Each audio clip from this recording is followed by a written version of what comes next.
भाई मेरे श्याम लगो संग दो। हमारी खाकचौक परंपरा के मूल पुरुष श्री स्वामी नृसिंहदास जी महाराज पहाड़ी बाबा, उनका जन्म यमुना जी के उस पार ब्रज क्षेत्र में ही एक अमरोली गांव में उनका जन्म सनाढ़ विप्रकुल में हुआ था।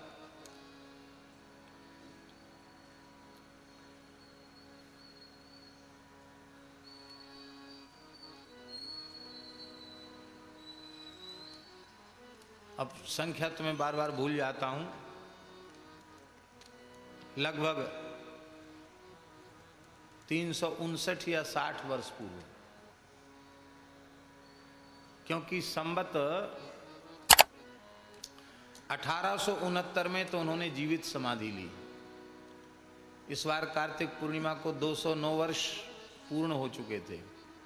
210वां वर्ष लगा उनकी समाधि को और 150 वर्ष की आयु तक वे विराजमान रहे थे। तो संवत 1869 से 150 साल पीछे जाओ तो कौन संवत हुआ? बोलो स्वामी रजनीशानंद जी महाराज। 1869 में समाधि ली उन्होंने, उससे 150 साल पीछे चले जाओ। 1719 कितने वर्ष हुए? 150 नहीं, 150 तो हुए। 150 वो हुए और 200 ये हुए, 209 तो 209 तो 359 वर्ष, 359 वर्ष उन्हें इतने हुए, ये ना सही हिसाब। 359 वर्ष हुए। 359 वर्ष पहले ब्रज के एक अमरोली गांव में सनाढ़ विप्रकुल में प्रथम पहाड़ी बाबा का आविर्भाव हुआ था।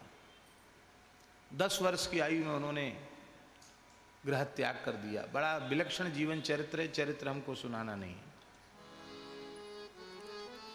अभी उत्सव में हम सुना चुके इसलिए।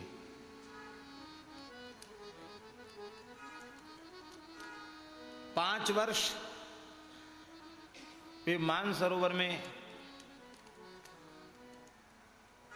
कैलाश पर्वत पर वशिष्ठ गुफा में विराजे। 65 वर्ष केदारनाथ के निकट हनुमान गुफा में विराजे।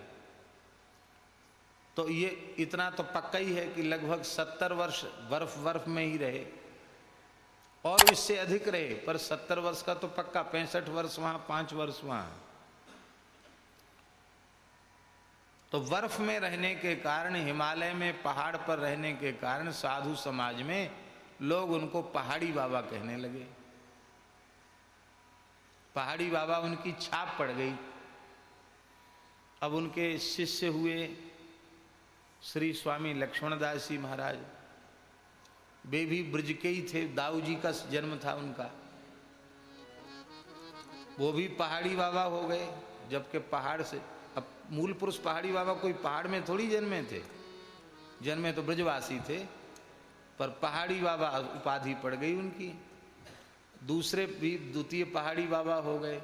और हमारे महाराज जी जिनसे हमने विरक्त वेश लिया, पहाड़ी बाबा महाराज, उनका भी जन्म भिंड मुरैना का था, कोई पहाड़ का जन्म नहीं था, पर पूरे वृंदावन में सब उनको साधु समाज में पहाड़ी बाबा ही कहते थे। और हम आपको कहें, कुंभ में पहाड़ी बाबा का खालसा लगता है तो हमको लोग मलुक पीठाधीश्वर जी नहीं कहते। वहाँ साधु में, अखाड़ों में, संतों में पहाड़ी बाबा के यहाँ चले, वो पहाड़ी बाबा आ गए, हमको भी लोग पहाड़ी बाबा कहते हैं।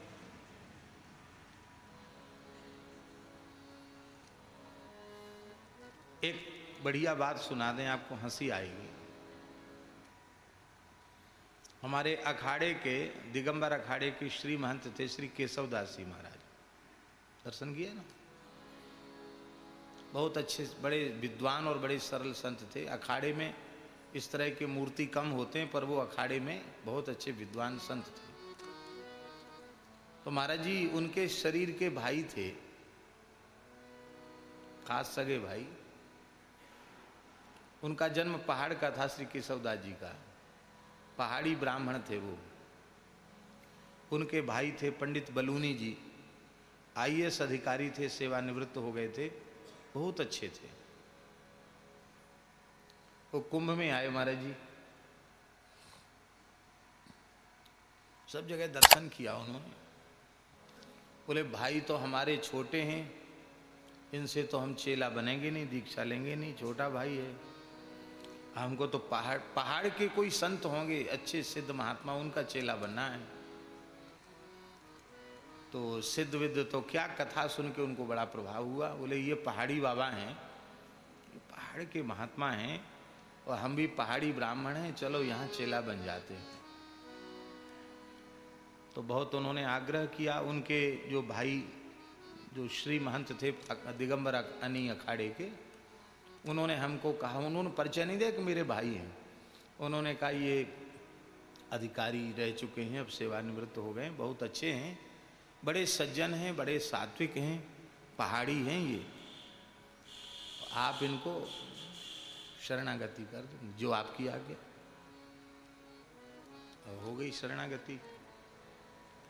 तो शरणागति के बाद वो हाथ जोड़ के पूछते हैं, महाराज जी पूछना तो नहीं चाहिए, पर मैं अब आपका शिष्य बन गया हूँ, पूछ सकता हूँ। कहो क्या बात है, पहाड़ में आपका जन्म कहाँ का है? आपका गढ़वाल मंडल का जन्म है कि कुमायूं मंडल का जन्म है? आप कुमायूं तरफ के हैं कि गढ़वाल तरफ के हैं? हमने कहा ना, हमारा जन्म कुमायूं मंडल का है, ना गढ़वाल मंडल का है, न दक्षिणाखंड का है, न उत्तराखंड का है। हमारा जन्म का, शरीर का जन्म तो बुंदेलखंड का है, बुंदेलखंड का है। फिर बोले अब तो हम चेला बनी गए, कोई बात नहीं, हम तो इसी धोखे में चेला बने थे कि आप पहाड़ी बाबा हैं। फिर खैर बड़े प्रसन्न रहे, और बड़े श्रद्धा भी, बहुत अधिक श्रद्धा थी उनकी। तो ऐसा हो जाता है। अब हमारे यहाँ वृंदावन में निम्बार्क संप्रदाय में श्री रामदास जी काठिया बाबा, काठबंद पहनते, उनकी परंपरा के सब संत काठिया बाबा, मूल पुरुष काठिया बाबा, उनकी परंपरा के सब संत काठिया बाबा। ऐसे ही श्री स्वामी हरिदास जी, उनको श्री राधा रानी ने रसिक छाप दई, इसलिए उनकी परंपरा के संतों की रसिक यह छाप हो गई। भाई मेरे श्याम लग्यो